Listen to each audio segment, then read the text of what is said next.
नमस्कार दोस्तों, कौटिल्य बलरामपुर की यूट्यूब चैनल पर आप सभी का स्वागत है। हम लोग हिस्ट्री की एनसीईआरटी कवर कर रहे थे। ठीक, 6th 7th 8th की हिस्ट्री पूरी कवर हो चुकी है और 9th का चैप्टर नंबर 1 यानी जो फ्रांसीसी क्रांति थी वो आपको हमने समझाई थी। आज हम लोग समझेंगे रूसी क्रांति। जो चैप्टर नंबर 2 है वो बेसिकली यूरोप में समाजवाद और रशिया में जो क्रांति हुई थी उसके बारे में ये पूरा डिटेल है। आपको अगर ये थोड़ा सा बैकग्राउंड समझा दें कि जब आप विश्व इतिहास की कुछ चुनिंदा घटनाओं को पढ़ते हैं तो उसमें फ्रांसीसी क्रांति, रूस की क्रांति और प्रथम विश्व युद्ध, द्वितीय विश्व युद्ध, ये कुछ चुनिंदा घटना है जो आपको विश्व इतिहास में पढ़ना ही पड़ता है। इसलिए पढ़ाया जाता है क्योंकि ये घटनाएं न सिर्फ उस स्पेशल जगह पे, पूरे विश्व पे इनका असर हुआ है। जैसे जब हम आपको फ्रांसीसी क्रांति समझाए थे तो आपको ये बात समझ में आई होगी कि स्वतंत्रता, ठीक, जिसको आप लिबर्टी कहते हैं, इक्वालिटी, ये सारे जो बेसिक वैल्यूज़ हैं वो फ्रांस की क्रांति से निकल के न सिर्फ यूरोप में बल्कि पूरे विश्व में पहुँचे। पूरे विश्व के लोगों को लगा कि नहीं, ये बेसिक वैल्यूज़ सबके पास होनी चाहिए, हर ह्यूमन इसको डिज़र्व करता है, इन सारे राइट्स को डिज़र्व करता है। तो इसलिए इतिहास पे इन सारी घटनाओं की बहुत अमिट छाप है, बहुत गहरी छाप है, इसलिए इसको समझना और ज़्यादा ज़रूरी है। तो रशिया के बारे में आज थोड़ा सा पढ़ते हैं और देखते हैं।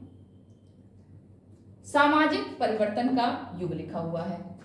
जैसे हम लोग पिछले चैप्टर में देखे थे कि फ्रांसीसी क्रांति के बाद जो यूरोप में लिबर्टी और इक्वालिटी, जो भी आपको हमने बताया कि स्वतंत्रता और समानता, ये विचार, ये थॉट तेजी से फैलता जा रहा था। अच्छा, एक ये ऐसा विचार था कि किसको नहीं अच्छा लगेगा, किसको स्वतंत्र होना नहीं अच्छा लगेगा, किसको इक्वालिटी नहीं पसंद आएगी। आप खुद सोचें कि इक्वालिटी तो सबको अच्छी लगती है, कोई चाहेगा कि मेरे साथ भेदभाव हो।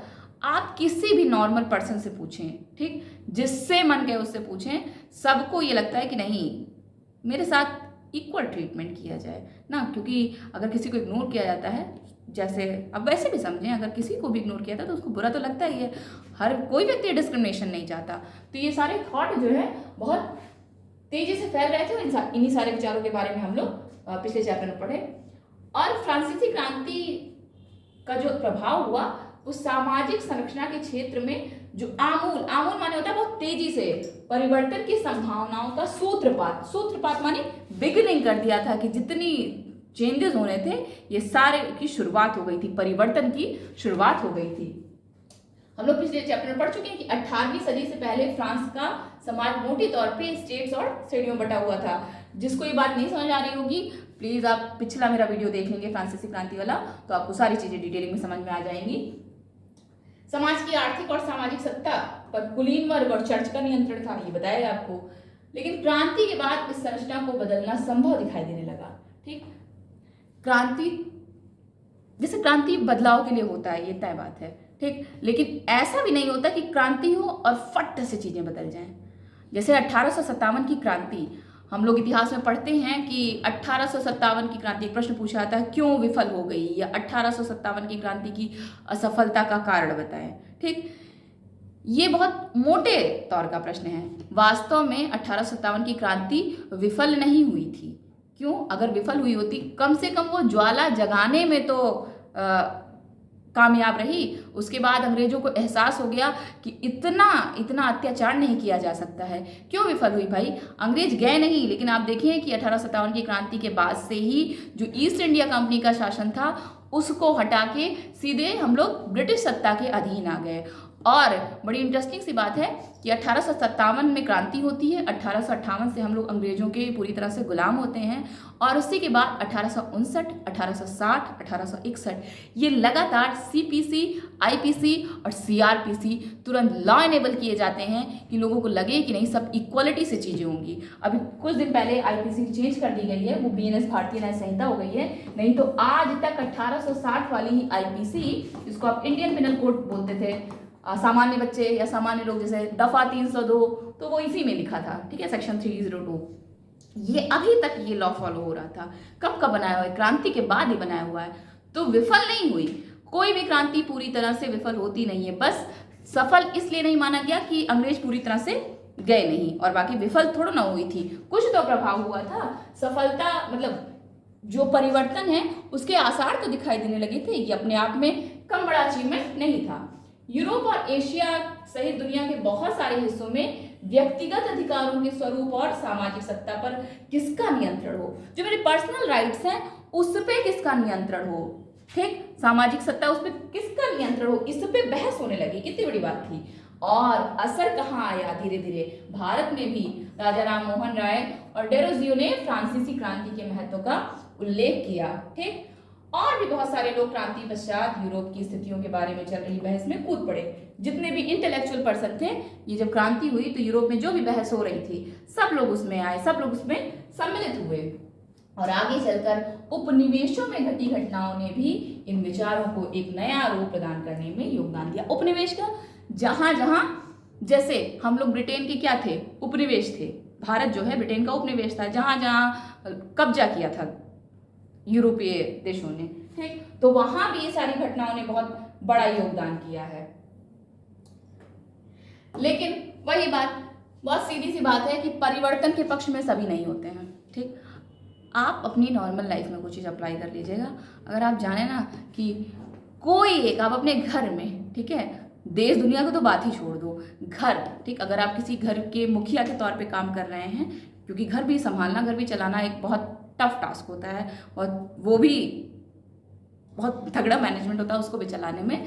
अगर उसमें एक छोटा सा परिवर्तन करना चाहें तो आप देखेंगे आपके घर में ही सारे, अगर जो भी 4-5 लोग होंगे उसमें ही सेटिस्फाई नहीं होंगे सारे, ठीक। तो ये तो तय बात है, कोई भी अच्छा विचार वो कहीं ना कहीं ये है कि सब उससे सहमत नहीं हो सकते हैं, और यही इंसान होने की खासियत है। सारी खोपड़ी एक जैसे थोड़ा ना होगी, जितने सर हैं उतने दिमाग होंगे, उतने तरीके होंगे, उतने विचार होंगे, तो सब कोई एक उससे सहमत नहीं हो सकते हैं। तो वही हाल यहाँ भी था। बेशक ये सारे विचार अच्छे थे, लेकिन सभी लोग आमूल समाज परिवर्तन के पक्ष में नहीं थे।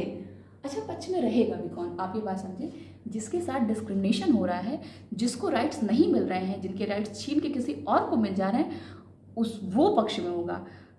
बात समझ रहे हैं। जैसे ऐसे आपको बड़े सिंपल तरीके समझाते हैं, ये है 2 रोटी, ठीक है, 2 रोटी है, खाने वाले 2 लोग ही हैं, सही बात है। अब मिलना क्या चाहिए, एक रोटी इनको मिल जाए, एक रोटी इनको मिल जाए, तो किसी को बुरा नहीं लगेगा, सबको आसान है। लेकिन अब होता क्या था कि एक बंदा, और दोनों की कैपेसिटी भी एक रोटी खाने की, ऐसा नहीं है कि कोई छोटा, इक्वल है दोनों, है ना। लेकिन इनको पता चल रहा है 1/4 रोटी मिल रही है और इनको बाकी सारा मिल जा रहा है, तो ये कभी नहीं परिवर्तन के पक्ष में होगा। ये भाई साहब क्यों परिवर्तन के पक्ष में हो गए, इनको तो ज्यादा ही मिल रहा था। परिवर्तन के पक्ष में होगा कौन, जिसके हिस्से का इनको मिल जा रहा था, वो परिवर्तन के पक्ष में होगा। ये कभी नहीं चाहेंगे कि नहीं बदलाव हो जाए, काहे मेरे हिस्से का चले जाए, किसको कोई नहीं सहमत होता है ऐसी बातों से, ठीक। तो ऐसे ही वहां भी बहुत सारे लोग थे, बहुत सारे लोग बदलाव के लिए तैयार थे, लेकिन वो चाहते थे कि बदलाव धीरे धीरे हो। कुछ इंटेलेक्चुअल लोग जिनके पास, मतलब ये पार्टी वाले तैयार थे, लेकिन वो एक बैग नहीं चाहते थे सारा राइट एक बैग ही छिन जाए, धीरे धीरे ना, थोड़ा थोड़ा करके जाए, धीरे धीरे परिवर्तन हो। एक खेमा मानता था कि समाज का आमूल पुनर्गठन जरूरी है, और कुछ रूढ़िवादी, ठीक, जिनको आप इंग्लिश में कंजर्वेटिव्स कहते हैं ना। कंजर्वेटिव माने जो बहुत ज़्यादा बदलाव के समर्थक नहीं होते हैं। आपने सुना होगा, आम बोलचाल की लैंग्वेज में बोलते हैं कि बहुत कंजर्वेटिव माइंड के हैं। तो कंजर्वेटिव माने होता है कि नई चीज़ का स्वागत तो नहीं करते हैं, तय बात होती है, उनको पुरानी चीज़ों से बहुत लगाव रहता है। अरे जैसे सुनते नहीं हैं, बहुत लोग कहते हैं कि हमारे ज़माने में तो, आजकल के बच्चे पता नहीं कैसे होते हैं, हम लोग का ज़माना था, ठीक। जैसे मतलब बुजुर्ग लोग बहुत ये सारी बातें बोलते हैं कि अब के बच्चे तो अपने माँ बाप की रिस्पेक्ट ही नहीं करते, इज्जत ही नहीं करते। हम लोग देखो अपने माँ बाप के आगे बोलते नहीं थे, वो चाहे गलत बोलने तब भी नहीं बोलते थे। जैसे अन्यथा कोई अगर ना ले तो बात सही है, जैसे गलत में भी नहीं बोलते थे, ये क्या बात हुई भाई। अगर कहीं कोई गलत है, बेशक वो बड़े हैं, ठीक, लेकिन अगर गलत है तो बोल देने में कोई हर्ज भी नहीं है, कोई बुरा भी नहीं है। लेकिन अब पुराने लोगों को कि कोई बच्चे हैं तो कुछ ना बोलें, गलत सही एकदम वो घोर बने रहें। तो कुछ लोग ऐसे कंजर्वेटिव माइंड के होते नहीं हैं, और कुछ उदारवादी यानी लिबरल्स थे, ये आमूल परिवर्तनवादी यानी रेडिकल्स, जो बहुत तेजी से बदलाव चाहते थे, समाधानों के पक्ष में थे, ठीक। उस समय के संदर्भ में इन शब्दों का क्या मतलब था, ये जो बड़े बड़े शब्द लिखे हुए हैं, कंजर्वेटिव्स, लिबरल्स और रेडिकल्स, इन शब्दों का क्या मतलब था। और राजनीति की इन धाराओं में क्या फर्क थे और कौन कौन सी बातें थी जो समान थी। ये तीनों चीज़ों में क्या अंतर था, यानी जो रूढ़वादी थे और जो उदारवादी थे, जो आमूल परिवर्तनवादी थे, इन तीनों शब्दों में क्या समानता थी और क्या परिवर्तन था, ये सारा प्रश्न है। और यहाँ हमें ध्यान रखना हो चाहिए कि इन शब्दों का अर्थ हर काल और परिवेश में एक ही नहीं होता है। ये बात समझिए, उस समय जो कंजर्वेटिव्स थे, आज के कंजर्वेटिव्स इक्वल नहीं हैं। ठीक, हमेशा समय बदला करता है, शब्द के अर्थ समय के अनुसार बदलते हैं, ये बात ध्यान में रख के चलनी है।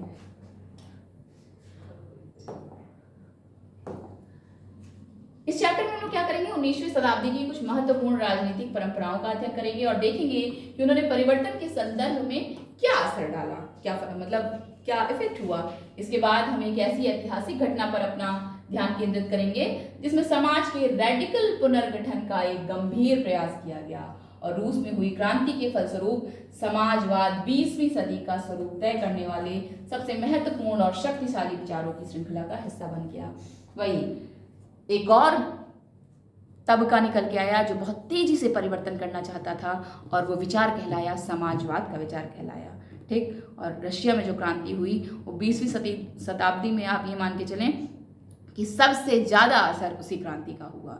न सिर्फ रशिया में, वहाँ से वो विचार निकल के आया भारत में। और आप जान रहे हैं जिस समय 1970 में रशिया में क्रांति हुई, भारत में भी स्वतंत्रता आंदोलन बहुत जोर शोर पे चल रहा था। भगत सिंह ठीक सबसे ज़्यादा प्रभावित थे। बल्कि आपने सुना होगा कि जब भगत सिंह को फांसी होने वाली थी तो वो एक व्यक्ति की जीवनी पढ़ रहे थे और वो व्यक्ति था लेनिन। ठीक, और जब जेलर ने उनसे पूछा कि क्या आखिरी समय में क्या पढ़ रहे हैं, तो उन्होंने कहा कि एक क्रांतिकारी दूसरे क्रांतिकारी की जीवनी पढ़ रहा है। हालांकि वो किताब को पूरा नहीं कर पाए थे, उनकी फांसी जो है प्रीपोन हो गई थी और पहले फांसी दे दी गई थी। है तो ये 20वीं शताब्दी का सबसे शक्तिशाली विचार था। अब कौन कौन सा शब्द हमको समझना है, उदारवादी क्या होते हैं, रेडिकल्स क्या होते हैं, रूढ़वादी क्या होते हैं। समाज परिवर्तन के समर्थकों में एक समूह उदारवादियों का था। उदारवादी ऐसा राष्ट्र चाहते थे जिसमें सभी धर्मों को बराबर इक्वल ट्रीट किया जाए। ठीक है, सबको सम्मान मिले और सबको सही जगह मिले जो वो डिजर्व करते हैं। इनको लिबरल्स बोलते हैं, जो बेसिक ह्यूमन राइट के सपोर्टर होते हैं। सब बराबर है कि नहीं। जैसा आप वैसे भी कोई भी कायदे का व्यक्ति होगा तो वो यही कहेगा कि ईश्वर की नज़र में सब बराबर हैं। ये थोड़ा ना कि तुम बड़े हम छोटे, वहाँ से तो सब एक ही जैसे आए हैं और जाएंगे भी सब एक ही जैसे। ये दुनिया समाज का सिस्टम क्यों इतना, नहीं ये बड़े हैं ये छोटे हैं, ये सब फर्जी बातें क्यों। ठीक, तो ये उदारवादियों की सोच होती है। शायद आप जानते होंगे कि उस समय यूरोप के देशों में प्रायः किसी एक धर्म को ही ज़्यादा महत्व दिया जाता था। ये बात सिर्फ यूरोप की ही नहीं है, हर जगह यही बात है कि किसी भी समाज में, ठीक, आप इंडियन हिस्ट्री के परिप्रेक्ष्य में समझें, एंशिएंट हिस्ट्री में देखें, फिर मिडाइवल हिस्ट्री में देखें, तो मिडाइवल हिस्ट्री एक तरह से इस समय हालांकि बहस भी खूब तेजी से छिड़ी हुई है, एक विशेष धर्म का बहुत महत्व था। ठीक, तो बात सिर्फ यहाँ की नहीं है। आप जब पढ़िए तो कोई चीज़ बहुत बड़े कैनवास पे देखिए, छोटे से कैनवास पे मत देखा करिए। बड़े से कैनवास पे देखने पे आपको समझ में आता है कि चीज़ें यही नहीं हर जगह ऐसी ही थी। ये कोई नई जगह नहीं थी कि यहीं सब हो रहा था, हर जगह ऐसी चीज़ें हो रही थी। बल्कि हम लोग बहुत यूरोप को बहुत एडवांस कहते हैं ना, आप लोग कहते होंगे। तो ये बात जाने कि ब्रिटेन की सरकार चर्च ऑफ इंग्लैंड का समर्थन करती थी। देखो, चर्च ऑफ इंग्लैंड जो ब्रिटेन की गवर्नमेंट थी, जो सरकार थी, वो चर्च ऑफ इंग्लैंड का समर्थन करती थी। ऑस्ट्रिया और स्पेन कैथोलिक चर्च के समर्थक थे, यानी किसी एक धर्म को विशेष महत्व दिया हुआ है। ठीक है, उदारवादी समूह वंश आधारित शासकों की अनियंत्रित सत्ता के भी विरोधी थे।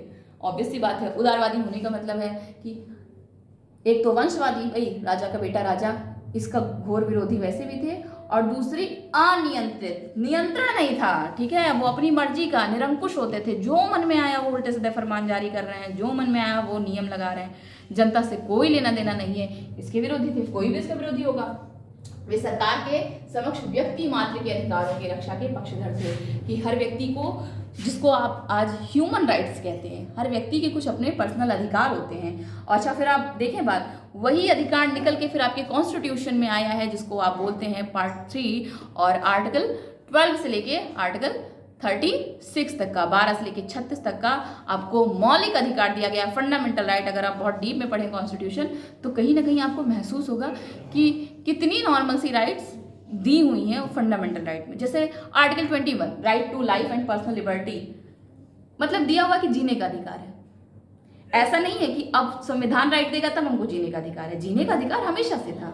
आर्टिकल 19, ठीक, मान लो बोलने का अधिकार दे रहा है, तो ऐसा थोड़ा ना है कि 19 नहीं होता तो सब गूंगे रहते, बोलते तब भी, लेकिन अधिकार है। अब कोई मेरी आवाज को दबा नहीं सकता है कि कोई बड़े पावरफुल पर्सन आए और मुझे बोलने ही ना दे। तो ये व्यक्तिगत अधिकार थे। पहले क्या होता था, सिर्फ बड़े बड़े लोग बोलते थे, छोटे लोग का कहीं अस्तित्व ही नहीं था। तो इन सारे अधिकारों के समर्थक थे उदारवादी। उनका कहना था कि सरकार को किसी के अधिकारों का हनन या उनको छीनने का अधिकार नहीं देना चाहिए। सरकार कौन होती है किसी के अधिकार को छीन लेने वाली? यह समूह प्रतिनिधित्व पर आधारित एक ऐसी निर्वाचित सरकार के पक्ष में था जो शासकों और अफसरों के प्रभाव से मुक्त और सुप्रशिक्षित न्यायपालिका द्वारा स्थापित किए गए कानूनों के अनुसार शासन कार्य चलाएं। ठीक, माने प्रतिनिधित्व यानी कुछ लोग हों जो रिप्रेजेंटेटिव बन के जाएं, निर्वाचित हों। ठीक है, निर्वाचित माने चुन के जाए सरकार, और जो शासक हैं यानी बड़े राजा हैं, जो राजा के अधिकारी हैं, उनके प्रभाव से मुक्त होकर सत्ता को चलाए। ऐसा नहीं था कि वो सत्ता चाहते ही नहीं थे भैया, किसी होल्ड करने के लिए, पावर होल्ड करने के लिए, चीज़ों को आगे बढ़ाने के लिए किसी ना किसी को तो बैठाना ही होगा। जैसे बड़ी इंटरेस्टिंग से आपको बात बताते हैं कि जब आप वोट देने जाते हैं तो उसमें एक ऑप्शन होता है नोटा, ठीक,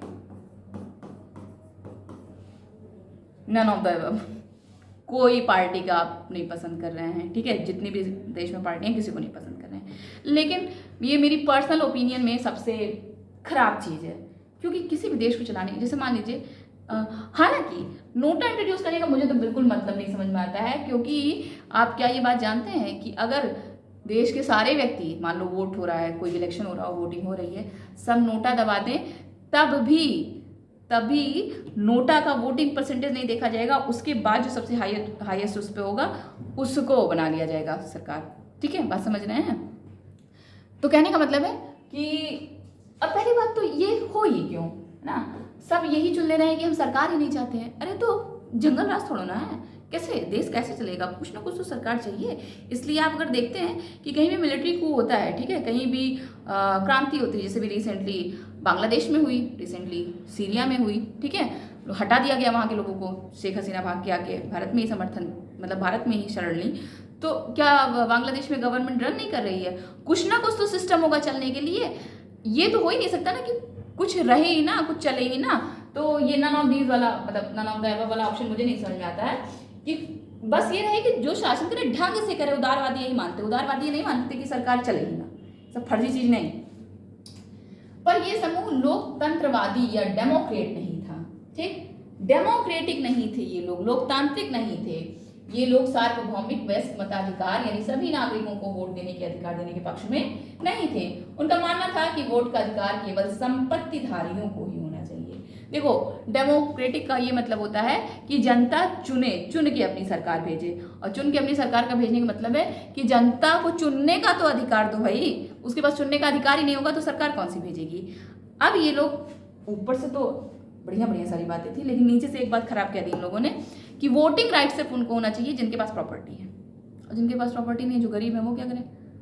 फिर तो वो तो फिर इग्नोर हो गए, तब कौन सी इक्वालिटी? तो ऊपर लेयर में सही थे, अंदर तक बिल्कुल नहीं सही थे। ठीक है, इसके विपरीत अब तक हमने लिबरल्स को समझा, अब रेडिकल समूह के लोग ऐसी सरकार के पक्ष में थे जो देश की आबादी के बहुमत के समर्थन पर आधारित हो। इनमें से बहुत सारे लोग महिला मताधिकार आंदोलन के भी समर्थक थे। महिला मताधिकार माने विमेंस को, फीमेल्स को भी वोटिंग राइट हो ना, क्योंकि हमने पिछले चैप्टर में देखा महिलाओं ने भी बहुत संघर्ष किया है आगे आने के लिए, बहुत ज़्यादा संघर्ष किया है। महिलाओं को कम पीछे नहीं धकेला गया, बहुत पीछे धकेला गया, इसीलिए, और महिला को तो और किसी लायक नहीं माना जाता था। तो उनको जो रेडिकल लोग थे वो महिलाओं को भी वोटिंग राइट देने के पक्ष में थे। अच्छा, बहुत अच्छी बात हमारे देश की ये है कि हम लोग जैसे आज़ाद हुए तैसे ही सबको वोटिंग राइट्स मिल गए। ठीक, जितने भी 18+ हैं सब वोटिंग राइट सबको मिल गया।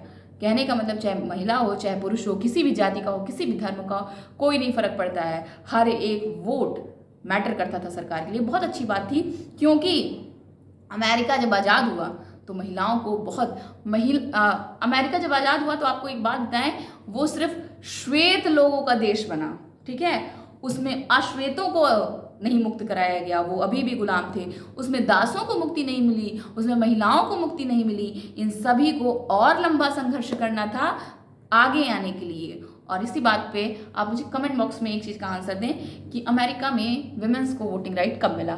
कमेंट बॉक्स में इस बात को लिख के बताएंगे। उदारवादियों के विपरीत ये लोग बड़े जमींदारों और संपन्न उद्योगपति के प्राप्त किसी भी तरह के विशेषाधिकारों के खिलाफ थे। प्रिविलेज जो मिले थे ना बड़े बड़े लोगों को, वो लोग चाहते थे कि हट जाए, ये खराब था। उदारवादी ऐसा नहीं चाहते थे, उदारवादी चाहते थे मिले सबको, छीना ना जाए किसी का। लेकिन रेडिकल चाहते थे सबके विशेषाधिकार खत्म करो। और निजी संपत्ति के विरोधी नहीं थे, लेकिन केवल कुछ लोगों के पास संपत्ति के संकेंद्रण का विरोध जरूर करते थे। जैसे अभी वही बात, भाई किसके यहाँ होगा कि प्रॉपर्टी नहीं होगी, ठीक है, प्रॉपर्टी तो सबके यहाँ होती है, तो और वो पर्सनल ही प्रॉपर्टी होती है, निजी ही संपत्ति होती है। जैसे आपका अपना घर, आपका अपना खेत, ये सब आपकी पर्सनल प्रॉपर्टी नहीं है, तो पर्सनल प्रॉपर्टी के विरोधी नहीं थे। लेकिन कुछ एक व्यक्ति के पास सारा प्रॉपर्टी हो, इसके विरोध में तो जरूरी थे। रूढ़िवादी तबका रेडिकल और उदारवादी दोनों के खिलाफ था। अब बात समझिए, रूढ़िवादी उदारवादी खिलाफ भी थे और रेडिकल्स के भी खिलाफ थे। मगर फ्रांसीसी क्रांति के बाद तो रूढ़िवादी भी बदलाव की जरूरत को स्वीकार करने लगे थे। उनको समझ में आने लगा था कि नहीं, बदलाव की जरूरत है।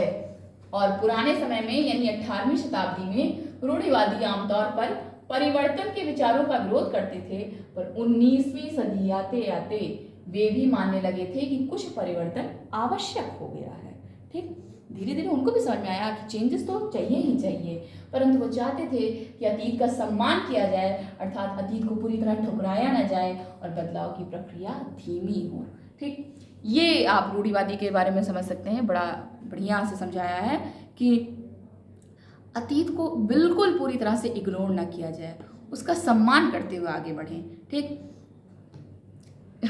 जैसे अगर आप किसी बुजुर्ग से मिलेंगे तो वो अतीत को लेके एकदम मेस्मराइज रहता है, कैसा हमारा ज़माना था, एक वो समय हुआ करता था, एक वो समय हुआ करता था, और भविष्य को लेके बहुत चिंतित रहेगा। आने वाला ज़माना बिल्कुल गर्द है, आने वाली जनरेशन बिल्कुल बेकार है, वो कुछ नहीं कर पाएगी, हम लोग थे ऐसा करते थे। ठीक है, ये सारे बुढ़ों की प्रॉब्लम है। आप एक बुढ़ा नहीं, मुझे मतलब अन्यथा कोई ना ले, एक भी एजेड पर्सन आप मुझे खोज के नहीं दिखा सकेंगे जो ये कहे। बहुत कम लोग ऐसे होते हैं जो कहते हैं कि नहीं, पिछला भी अच्छा था, अब भी अच्छा, और भविष्य भी अच्छे हाथों में है। सारे मतलब 99% बुजुर्गों की ये समस्या है कि भविष्य खराब हाथों में जा रहा है, भविष्य गलत हाथों में जा रहा है, और उनको ये गफलत में वो जीते हैं कि हमारा ही ज़माना सबसे महान था। तो ऐसे नहीं होता है, हर समय में महान लोग पैदा होते हैं, हर समय में परिवर्तनवादी लोग पैदा होते हैं। भविष्य ना कभी खराब हाथों में था ना कभी। क्यों, जरा ये लोग कंपैरिजन करें, अपने ज़माने में इनके माँ बाप भी यही कहते रहे होंगे कि भविष्य खराब हाथों में जा रहा है, तो खराब हाथों में क्या नहीं। तो ये चिंता रहती है रूढ़िवादियों की कि अतीत का सम्मान किया करें, ठीक है, और परिवर्तन हो पर धीरे धीरे हो। फ्रांसीसी क्रांति के बाद पैदा हुई राजनीतिक उथल पुथल के दौरान सामाजिक परिवर्तन पर केंद्रित इन विविध विचारों के बीच काफी टकराव हुए, यानी रेडिकल्स और कंजर्वेटिव और लिबरल्स के बीच ये सारा जो विचार था बहुत आपस में कुछ टकराव हुआ। और 19वीं सदी में क्रांति और राष्ट्रीय कायांतरण की विभिन्न कोशिशों से, कायांतरण माने काया पलट देना, अंतर कर देना काया में, ठीक है, चेंज कर देना, कोशिशों ने इन सभी राजनीतिक धाराओं की सीमाओं और संभावनाओं को स्पष्ट कर दिया कि कैसे बदलाव होगा।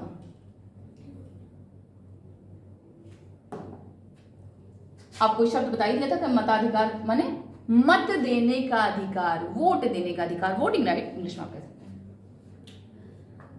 औद्योगिक समाज और सामाजिक परिवर्तन। औद्योगिक समाज कैसे था? ये राजनीतिक रुझान एक नए युग का द्योतक थे, ठीक है, एक नए युग की आहट हो रही थी, और ये दौर गहन सामाजिक एवं आर्थिक बदलावों का था। ये ऐसा समय था जब नए शहर बस रहे थे, नए नए औद्योगिक क्षेत्र विकसित हो रहे थे, रेलवे का काफी विस्तार हो चुका था और औद्योगिक क्रांति संपन्न हो चुकी थी, ठीक है। इंडस्ट्रियल रेवोल्यूशन जिसको बोलते हैं वो हो चुका था, लोग समर्थक थे। तो किसके समर्थक थे? नए नए शहर बस रहे हैं, नई नई टेक्नोलॉजी आ रही है, तो नए नए विचार, हर चीज़, देखिए हर परिवर्तन का आधार सिर्फ और सिर्फ विचार होता है। सबसे पहले विचारों में ही परिवर्तन होता है, तब वो परिवर्तन आपको भौतिक स्वरूप में दिखाई देता है। सबसे पहले चेंज यहाँ होता है, ठीक है। इसीलिए कहा जाता है, जैसे आप किसी गेम को खेल रहे हैं और उस गेम को आपको जीतना है तो सबसे पहले माइंड से जीत लीजिए, तब आप एक्चुअली में जीत जाएंगे। और अगर आपका दिमाग हार गया तो फिर जान लीजिए वो आपके बस से बाहर है, वैसे ही वो खेल आपके बस से बाहर है। एक बहुत अच्छी कहानी है द लास्ट लीफ, आपको बताएं द लास्ट लीफ, आखिरी पत्ता। उसमें एक बीमार व्यक्ति रहता है, तो वो उसको उसके जैसे जहाँ पे उसको लटाया जाता है, जहाँ उनका बेड लगा रहता है, खिड़की रहती है और खिड़की के सामने एक पेड़ रहता है और उसको लगता है पतझड़ का मौसम चल रहा होता है और बीमार व्यक्ति सोचता है कि जैसे ये आखिरी पत्ता, धीरे धीरे पतझड़ आ रहा है, सारे पत्ते उस पेड़ के गिरते जा रहे हैं। उस बीमार व्यक्ति को लग रहा है कि जैसे जैसे सारा पत्ता गिरता चला जाएगा ना, जिस दिन पेड़ का आखिरी पत्ता गिर जाएगा मेरी सांस भी रुक जाएगी। उसके दिमाग में बैठ गया है कि जैसे आखिरी पत्ता गिरा तो मेरी सांस भी रुक जाएगी। अच्छा पतझड़ है तो ऑब्वियस सी बात है पत्ता तो गिरेगा ही गिरेगा। उसमें हॉस्पिटल में एक चित्रकार था, तो उस चित्रकार को ये बात पता चली, वो बहुत बढ़िया चित्रकार था वो। तो इस व्यक्ति ने उससे बात कही कि जब वो आखिरी पत्ता गिरेगा तो मेरे ये जीवन का भी जो पत्ता है वो बिल्कुल गिर जाएगा और मुरझा जाएगा और हम ख़त्म हो जाएंगे। उस चित्रकार ने वो गया और उस पेड़ पे एक पत्ते की लास्ट लीफ, ठीक है, एक पेंटिंग बनाई कि वो दूर से इतनी खूबसूरत पेंटिंग थी कि वो एकदम रियल पत्ता लग रहा था।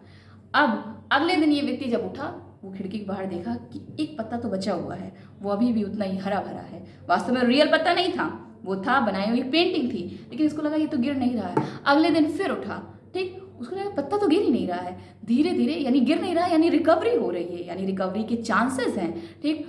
और यही पत्ता देखते देखते उसके दिमाग में एक होप जगी और फिर वो स्वस्थ हो गया पूरी तरीके से। इस कहानी पे एक मूवी बनी है लुटेरा, कभी मौका लगेगा आपको देखिएगा। उसमें यही सीन दिखाया गया है कि कैसे एक बीमार व्यक्ति कैसे अपने आप को कवर अप करता है। बहुत बेहतरीन पिक्चर है। तो दिमाग अगर किसी गेम को जीत गया तो यानी कि आप गेम ऑलरेडी जीत गया, और दिमाग हार गया तो कितना भी आप पावरफुल हो, कितना भी भौतिक तरीके से प्रयास कर लें, फिर आप नहीं जीतने वाले हैं, ठीक है। तो क्रांति जो है दिमाग के स्तर पे हो चुकी थी और धीरे धीरे विचारों के स्तर पे भी हो रही थी। औद्योगिकरण ने औरतों, आदमियों और बच्चों सबको कारखानों में ला दिया। सब, चाहे औरत हो, चाहे आदमी हो, चाहे बच्चे, सब कारखाने में आ गए, ठीक है। कारखाने में आने मतलब परिवर्तन हुआ। अब लोग बाहर निकले काम करने के लिए, औरतें भी निकली काम करने के लिए। काम की घंटे यानी पाली बहुत लंबी होती थी और मजदूरी बहुत कम थी, ठीक। बेरोजगारी आम समस्या थी। औद्योगिक वस्तुओं की मांग में गिरावट आ रही थी।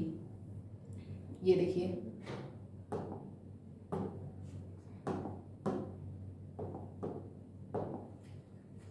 ये 19वीं शताब्दी, सॉरी,